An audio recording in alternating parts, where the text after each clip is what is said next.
मैंने आपको कई दिन पहले बताया था, यानी 15-20 दिन पहले धर्म ज्ञान एक चैनल में मैंने बताया था, देश में और विश्व में आर्थिक स्थिति में मांदी सिचुएशन आएगा, मांदी अवस्था आएगा।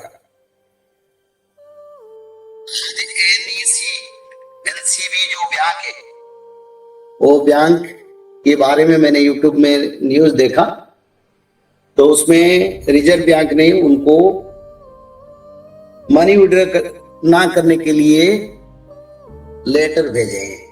इससे मैंने यूट्यूब में उसको देखा है, उसका सच्चाई आगे पता चलेगा। पर आगे बहुत आर्थिक स्थिति में परिवर्तन आएगा। एक बात मैं कहना चाहता हूं, उभा धनो मानो राजा हरिनवे पोता हरिवे वरुण पोता हरिवे वासुकी। उभा धन यानी इसके बारे में नित्य पंचसखाओं में लिखे, उभा धन का अर्थ जो धन बैंक के खाता में लोगों ने डिपॉजिट किए रखे हैं और कहीं कॉर्पोरेट सेक्टर में रखे हैं, वो इस संपत्ति को सरकार ले लेगा। और जो उसको छोड़ के धरती पर जो स्थावर संपत्ति है, यानी जमीन जायदाद, बिल्डिंग, इंडस्ट्रीज, बिजनेस, शॉप, उसको भूकंप में उसका नष्ट होगा। यह 600 साल पहले लिखा था। उभा धनो मानो राजा हरिनवे पोता हरिवे वरुण वासुकी। तो आज देखिए, मैंने न्यूज में पढ़ा था, न्यूज में सुना था, कई लोग जाके बैंक के सामने खड़े हैं हमारा पैसा के हिसाब के लिए। तो आगे इमरजेंसी भी होगा, फाइनेंशियल इमरजेंसी, सभी देश में अभाव अनाटन रहेगा। इसके बारे में भी भविष्यवाणी का शास्त्र में लिखा है। कंट्रोले देश चली थी वो, यानी सभी तत्वों का कंट्रोल होगा। कागजे देश चली थी वो, टंका पैसा किसी देश नहीं,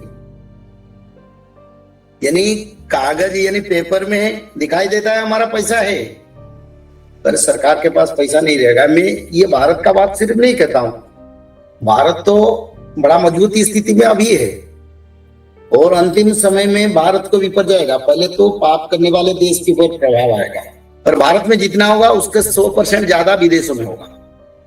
जैसे अमेरिका, यूरोपियन कंट्री, बड़े बड़े कंट्रीज जो है, उन्हीं देश में ज्यादा प्रभाव रहेगा। तो इसीलिए अर्थ कभी मनुष्य को बचाया नहीं, अर्थ से कभी मनुष्य का जीवन का साधन नहीं हुआ है। मनुष्य जीवन का हमारा सनातन धर्म शास्त्र के अनुसार धर्म है, धर्मं सर्वश्रेष्ठ संपत्ति, धर्म के सिवा श्रेष्ठ संपत्ति कुछ नहीं है। तो इसीलिए आप धर्म को पकड़िए, शाकाहारी बनिए, त्रिकाल संध्या कीजिए और भागवत महापुराण पढ़िए।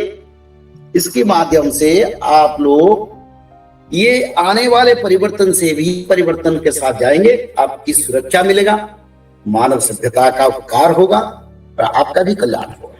पर एक बात कहना चाहता हूं, आप लोग त्रिकाल संध्या करें, भागवत महापुराण पढ़े। मैंने सारी तत्व तो त्रिकाल संध्या में देखा हूं और त्रिकाल संध्या में के बारे में सारे शास्त्रों में लिखा है। ब्रह्म पुराण में लिखा है, कूर्म पुराण में लिखा है, लिंग पुराण में लिखा है, विष्णु पुराण में लिखा है, वायु पुराण में लिखा है, भागवत महापुराण में लिखा है और मालिका शास्त्र में भी इसके बारे में रचना है और ऋग्वेद में भी इसका रचना। तो इसलिए त्रिकाल संध्या करें, समय को आगे बढ़े।